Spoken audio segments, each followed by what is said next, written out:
Welcome to another episode of The Dissection. There is a video announcement which sparked serious debate online yesterday and today. President of South Africa, Cyril Ramaphosa, made an announcement about visas that are going to be offered to Nigerian citizens to access South Africa. He made reference to business visas and he made reference to tourist visas. And these announcements were made at the South Africa-Nigeria Business Roundtable, where President Cyril Ramaphosa was hosting President of Nigeria, Bola Tinubu, who is in South Africa on a working visit. This is what President Cyril Ramaphosa said. And as soon as he said it and those videos went online, the internet exploded. Here's what he said. With these efforts to improve the ease of doing business in South Africa, we want to enable investors to promote and operate their businesses in a manner that will enable them to pursue various opportunities in various sectors of the economy. We look forward to seeing more Nigerian companies investing in South Africa. In fact, we want to see Nigerian products on the shelves of South African shops. Our efforts to create a favorable environment include our simplified visa process for Nigerian business people to travel to South Africa. Qualifying Nigerian business people can be granted a 5-year multiple entry visa. In addition, tourists from Nigeria are now able to apply for a visa without even submitting a passport. We expect that this 11th session of our Binational Commission will enable us to consolidate cooperation in a number of other areas. This clip went viral and it has been viewed millions of times on different accounts on social media, and it sparked strong reactions and emotions on South African Twitter. It got so loud, the noise around this particular announcement, that the government sent out multiple clarifications today, and the Minister of International Relations, Ronald Lamola, went and did some interviews explaining and clarifying what would happen. So he basically said that a passport would still be required, but it wouldn't be required to be physically submitted during the process of getting an online application. This is some of what he said when he spoke to Newsroom Africa, trying to explain what the president meant. Firstly, as you will be aware, with the business travelers, people doing business either in South Africa or in Nigeria, do have to have access to the companies, to the operations and so forth. So that definitely necessitates multiple access if you are investing in a particular country and doing business in that country. So that is the same for our companies in Nigeria, but it's also the same for the Nigerian companies invested in South Africa. And these are people that are already running businesses or intending to run, and that will be done in line with the Home Affairs immigration laws and so forth. So that is what has emerged from the engagement of this binational commission. And the second one, with regards to tourism, is just an issue of practicality in terms of applying for visas to come to South Africa. But it does not mean that at all the visa won't be required. The passport, once the processes has been done, as you know, through some of the system, it can now be done online and so forth, which makes it difficult sometimes to submit the passport. But once the visa has been approved, the person will still have to submit the passport, which will then enable it to be stamped in that passport and so forth. So it is still something that has to be done at a particular stage. But to ease the process of practicality, that is what the Technical Committee on Home Affairs and the Minister of Interior in Nigeria are working on and have worked on to enable this facilitation. Yeah, the president was speaking about there's no longer a requirement for passports if you apply for this tourist visa. What does it mean? Yes, and that's what I clarified earlier on, Adrian, that is the initial stage of the application for the visa. For example, as I've said, if you do it online, it may be difficult to submit the passport. But once the visa process has been approved, your visa, there is still a requirement for the tourist to submit the passport in our mission there in Nigeria, to then be able to be the passport to be stamped with the visa and for the person to then travel. The president was speaking of largely the process and what informs this aspect. Therefore, we are providing the details of that, and I believe also Home Affairs will be able to further clarify and give certainty to the travelers from Nigeria into South Africa in regards to this process, and also travelers from our country same to Nigeria, which we continue to encourage, because we want to see more of people-to-people interaction between the two countries. There have been multiple reactions to this particular topic. We've seen radio and TV commentators, Sizwe Dlomo speaking about this, Faith Mangope speaking about this, Steve Ngesi, several celebrities, commentators speaking on how this would have adverse effects on the ANC and the ANC government.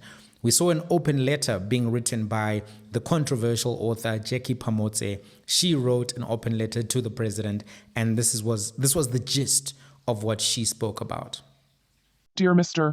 President of South Africa, I don't even know how to introduce myself. At this point, it doesn't matter. I'm just a commoner, born in this country but living with extreme fear. We have lost so much faith and respect for your leadership. Your government is a raging fire. When will the storm end? When will you hear us? Are you not a father? Your kids are dying. I'm writing to express my deep concern about the growing threat of human trafficking, gender-based violence GBV, and other violent crimes in our country. Your recent statement allowing Nigerians to travel to South Africa with ease has sparked fear among many citizens, who worry that this will open the floodgates for criminals to enter and operate freely. As you're aware, human trafficking is a serious issue in Southern Africa, with many victims being lured into forced labor, sexual exploitation, and other forms of modern-day slavery. The fact that our country still struggles with high levels of GBV, hijackings, and rape only adds to the sense of unease.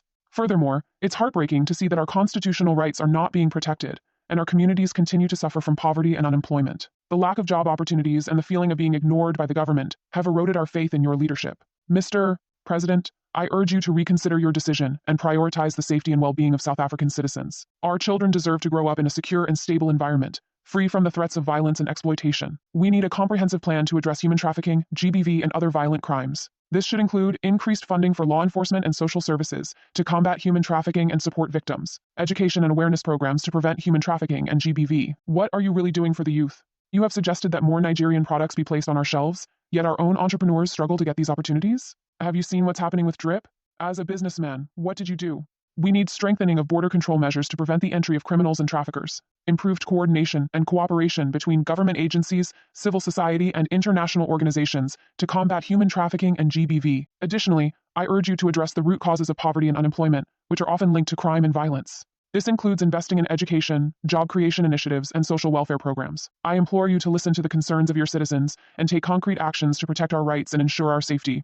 We deserve a government that prioritizes our well-being and takes decisive action to address the challenges we face. I am heartbroken but equally aware of the dangers you refuse to address. Every day, kids are leaving out of these borders and the drugs are coming in. Have you not seen the human trafficking crisis? Do you not understand the risks you have created in your agenda with Nigeria? When will we matter? Are you not a father? What about us? Have nothing more to say, but you have killed us. Stop and look at the state of this country as a father, politics aside. Call that family meeting and address us. Wow, what a mouthful. There's a lot of anger, a lot of frustration in the open letter that Jackie Pamotse wrote to the president. I want to address some elements of that letter and ask you, what do you think about everything that she said? So the first thing that I want to address is that she's mixing a lot of things into the same conversation. So you have to separate them to look at them as individual standalone elements and see whether or not one argument supports the conclusion that she wants, which is that the visa should not be extended in the way that it has been. The first thing that she says is that we should not have Nigerian products on our shelves, on the South African shelves, because DRIP struggled to get financing and support when the business was failing. Is that argument valid? I don't think so. I think it's not valid in the first instance because South African products are on Nigerian shelves as we speak. South African companies are trading in Nigeria. We've seen MTN, for example, trading in Nigeria, but we've also seen big retail companies going into Nigeria, trading in Nigeria. South African products are sold in Nigeria. So the argument around DRIP failing as a business is an argument around what kind of support should be given to businesses which are struggling, South African businesses, DRIP, Batu, that kind of thing. It's an argument for growing the small business ministry, for changing the financing that is extended to small businesses. It's not an argument in and of itself against there being products from Nigeria on South African shelves.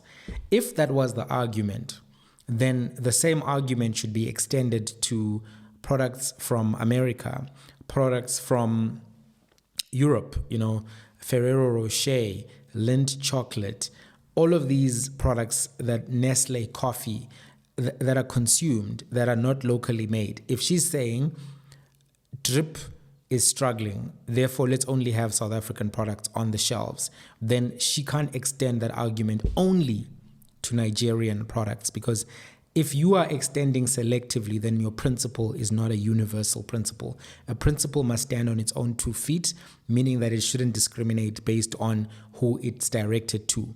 If stealing is wrong, it's wrong whether it's done by Cyril Ramaphosa, Julius Malema, Jesus Christ, anybody who steals. If stealing is wrong, it's wrong.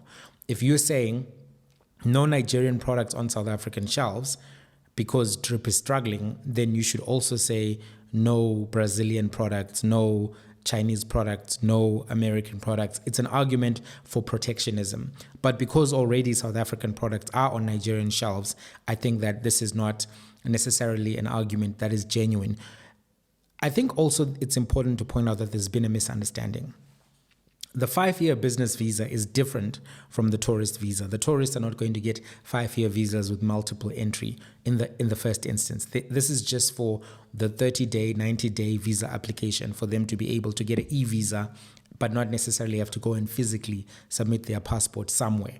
Because Nigeria is a big country and you don't have a lot of consulates, so to physically go and submit your passport would be cumbersome or would require South Africa to set up a whole bunch of consulates across Nigeria, which would cost a lot of money. So for instance, when I applied for a visa to go to Ethiopia, I did everything online, and then you get your visa as you actually get like some kind of an email. But when you get to the actual the airport on the Ethiopian side, then they put that sticker or whatever into your passport. So e-visas are something that exist, and there's been a misunderstanding because the president said no passports will be required. So that's the issue of trade, and then just a clarification of what's going on. There's a frustration there in everything that she said. So she's seemingly implying that if these visas are done in the way that they're done, and I'm assuming that maybe she misunderstood that visas would be issued to people with no passports, that human trafficking would increase. There's frustration, and obviously there are concerns, and some members of the community in Nigeria don't have a good reputation. People have experienced, email scams. People have seen, the behavior in nightclubs. People have seen, Hillbrow, Sunnyside, areas with parts of the Nigerian community which live in them, and they've seen negative outcomes. Some people have also seen their relatives and family members who are addicted to nyaupe and other hard drugs and have blamed that particular outcome on Nigerian nationals in particular. So in her conversation around crime, I don't know if she's 100% accurate that if there were no visas, these particular crimes that she's worried about would go down. I don't think that the people who are typically applying for these visas are in the main the ones who are participating in the underworld. I don't know what you think, but I think that's something that we have to be cautious around. There is something that she's doing, though, that I'm worried about, Jackie Pamutse in particular. She's making a hasty generalization. A hasty generalization is a form of fallacy. And a fallacy is an argument which can be false, even though its premises are true. It's an argument which is not a legitimate argument because it is designed to be persuasive, but uses tricks or mistakes of logic, sometimes intentionally, to get someone to change their views or beliefs. Now, there's a book here. If you know me, I love books. If you want to actually read up on this, it's a book called Informal Logic, and it was written by Ivan M. Copey and Keith Burgess Johnson, and they give formal definitions of fallacy. Let me be comprehensive and read the definition. An argument whose premises do not imply its conclusions is one whose conclusions could be false, even all of its premises are true. An argument that fails in this way is said to be fallacious or a fallacy. People are said to commit fallacies when they reason in this way. Each fallacy is a type of incorrect argument. Since it is a type of incorrect argument and not a particular argument, we can say of two different arguments that they commit the same fallacy. Fallacy is defined by the professors as a type of argument that seems to be correct, but proves on examination not to be so. One type of fallacy is a hasty generalization, right? So here's what the professors say. To generalize is to say something about a class of objects on the basis of one's knowledge or experience of some members of that class. There's nothing wrong, they say, with such a procedure. But occasionally, we generalize without adequate knowledge or experience. And when this occurs, we are said to commit the fallacy of hasty generalization.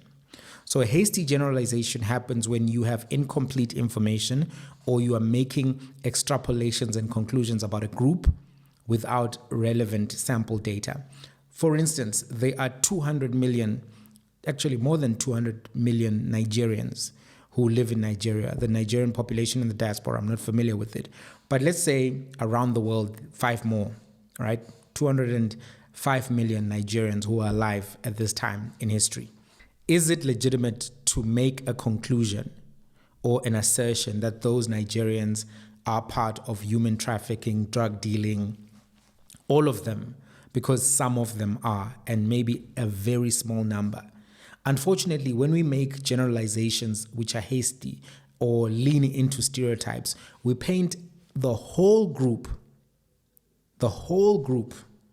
with the ills of a few people. So for instance, if one Zulu guy slapped you at the tax rank, you are slapped. Maybe you gave him the wrong change. Does that mean all Zulus in South Africa are violent? No, it doesn't. You don't have enough information from that experience. If one lady breaks your heart, maybe she's Xhosa Mbali, she breaks your heart. Can you then go, and maybe you found her with your best friend, can you then go and make an argument that all Xhosas are promiscuous and have infidelity? You can't. You can't even make the argument that all Mbalis are like that. It's a hasty generalization. You're feeding into stereotypes and harmful stereotypes. There's a lot of emotion in this conversation, but I think we have to balance our perceptions and our views with the realities. That's something that needs to happen. Having said that, though, I think the president didn't read the room. People are angry. People are frustrated. People feel left out of the economy. There's just been this huge conversation about spaza shops. There's been this big animosity that happened as a result of the Chidima Adinchina case. And so this particular issue needed to be announced carefully. It needed to be announced with full information, and also maybe a little bit more legwork needed to be done, right, to make sure that people can be more receptive to this. But as things stand right now, everyone is angry. Everyone is frustrated on social media. I don't know. Where do you stand? What do you think about this issue? What do you think about the open letter that Jackie Pamotsa wrote to the president? Let's have a conversation. Till the next one.